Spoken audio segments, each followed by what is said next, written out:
Welcome back to the GSMC College Football Podcast. On this Friday, draft weekend, day 2, had a big day 1. We're going to talk about one of the more shocking, to some people, things that happened last night. Shedeur Sanders, not a first-round pick. He's still on the board. When day 2 is coming around today, there were a couple different times when it seemed like he could potentially be taken. The Browns obviously traded down from 2, and then they had the 5th pick. That was a potential spot. They passed on him. The Saints at 9, again, a team that has a quarterback need. They passed on him, went with Calvin Banks. Then you got to 21, the Steelers, who have been really just around the quarterback prospects, in talks with them. They pass. They take Derek Harmon from Oregon. And then the Giants at 25, they trade up, but they take Jackson Dart instead of Shedeur Sanders. One thing that I thought was interesting, I read today, The Athletic, so after the Steelers picked Derek Harmon, The Athletic surveyed 10 coaches, high-ranking NFL executives across the league to see if they were surprised that Shedeur Sanders was still available. All 10 of them said no. And a handful of these guys have all been in the quarterback market this offseason. They've all done plenty of work on Sanders themselves throughout the whole draft process. They all said no. They all said, we're not super surprised that Shedeur Sanders fell. And if you look at this from strictly relating to the draft, this really isn't that surprising. The league clearly did not view Shedeur Sanders as an elite prospect, and they haven't for a good time, I think. His arm strength and his accuracy have been kind of described as good, but not great. His shorter throws kind of flutter a little bit, especially at his pro day. And then this guy that he's a little creative, but there's not that dynamic element that, a lot of top quarterback prospects have. Then there's also questions about his ability to lead a locker room, to be a leader, questions about his dedication to the game, just a lot of different questions. There was, throughout this whole process, a bunch of guys, sources that said they wouldn't rank him over any of the 6 first-round quarterbacks that were taken last year. One particular source said that Sanders would get a 3rd-round grade in a year with, better quarterback prospects. And this guy that I think that makes a lot of sense when you look at just the depth of this quarterback class. He would not have been a first-round prospect last season. Cam Ward wasn't a first-round prospect last season. That's why he went to Miami. This is something that's kind of been in the works, I think, especially when you look at the combine, what happened there. He really rubbed people the wrong way during the combine. He just had a couple quotes in his interviews that teams did not like his answers.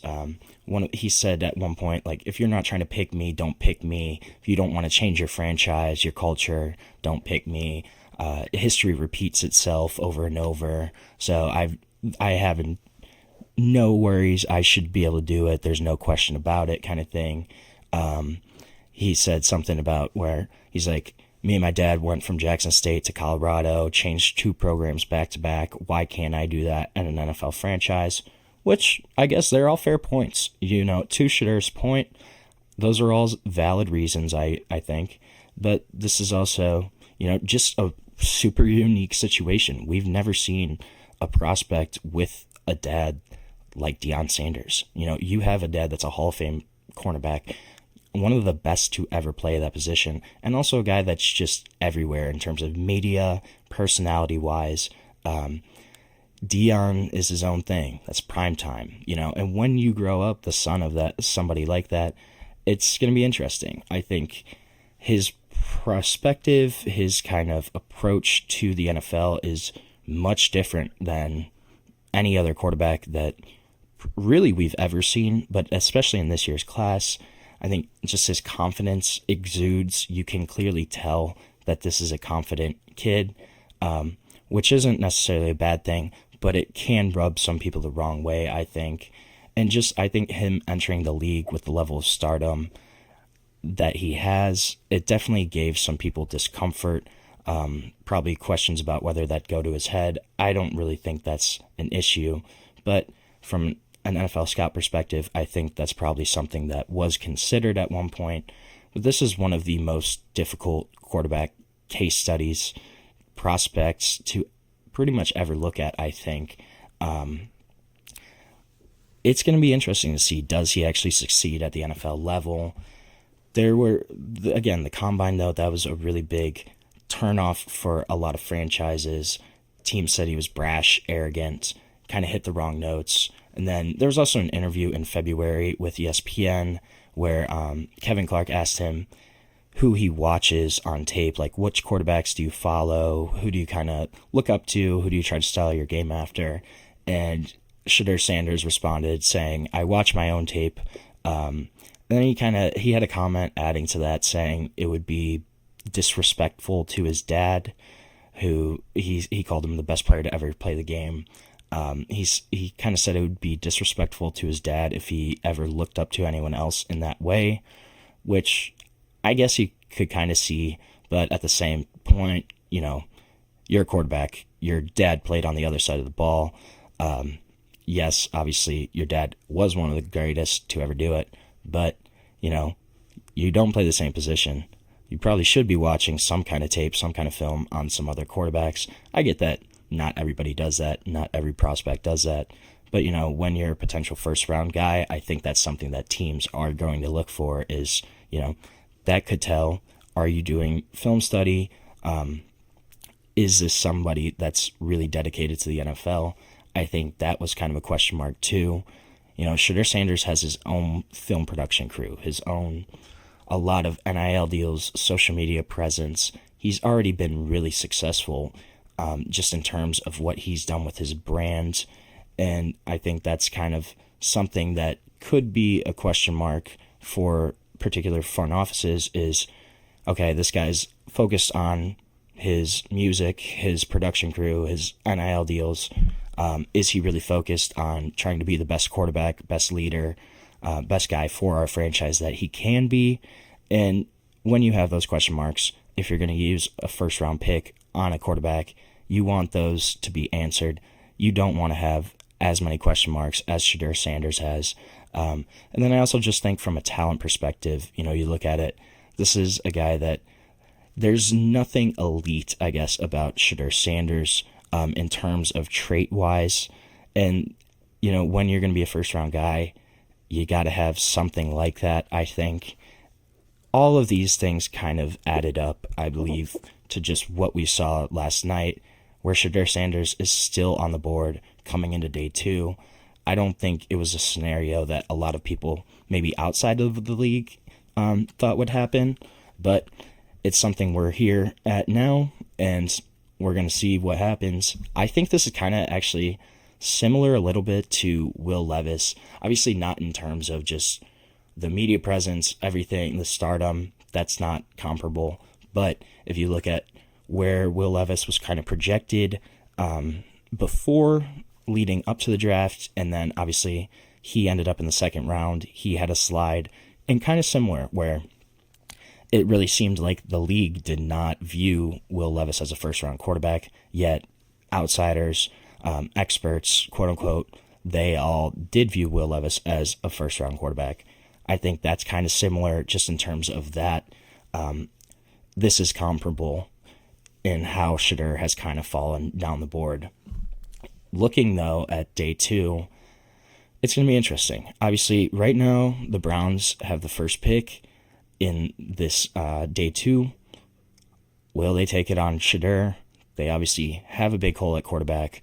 I think they're leaning more towards not taking Shedeur Sanders, but it's still definitely an option. Raiders, Saints, Jets, I think, are still all on the board. Thoughts on the possibility for the Browns with the first pick in the second, take TreVeyon Henderson. Take Shedeur with the first and then TreVeyon Henderson. Yeah, I mean, I would really like TreVeyon Henderson for the Browns, I think. Obviously, running back is a hole right now. Jerome Ford is the main running back. Nick Chubb still unsigned.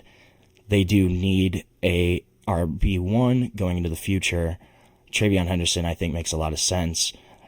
And, if they do want to take a swing at Shedeur, I don't think it's the worst thing in the world.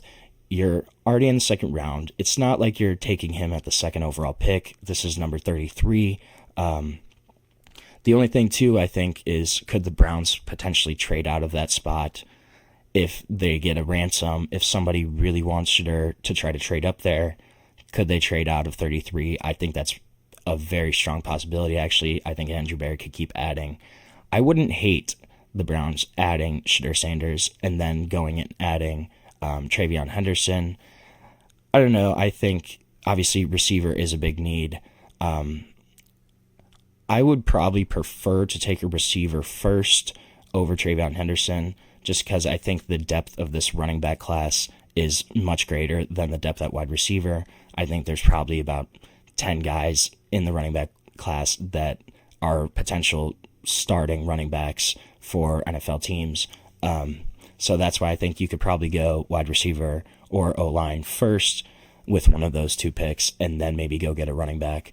But Shedeur is there. If they do want to take him, I really think, though, the Travis Hunter trade kind of showed that the Browns are really looking to that 2026 quarterback class when they will now have 2 first-round picks. They could move a little more around the board at that point, trade up if they really like a guy. So that's why I kind of think they're going to pass on Shedeur. But there's a lot of teams in the top 10. Yeah, like a Luther Burden, I think, makes a lot of sense. I'm really high on Luther Burden personally. I think the Browns definitely do need to add to the wide receiver room at some point, definitely over the weekend. I would prefer to see them add a wide receiver today on day 2 compared to tomorrow. But yeah, I think something more similar to if you go a Luther Burden and then take a running back, maybe a Caleb Johnson, Dylan Sampson, Cam Scatterbo, potentially. I wouldn't mind Cam Scatterbo being a Cleveland Brown. And then you maybe look next year to Arch Manning, Cade Klubnik, Drew Aller, Garrett Nussmeier, Lenoris Sellers. There's a ton of quarterbacks next year that I think the Browns probably are more likely to look at than Shedeur. But Shedeur's going to have suitors. I think the Raiders at 37 could definitely look at him here.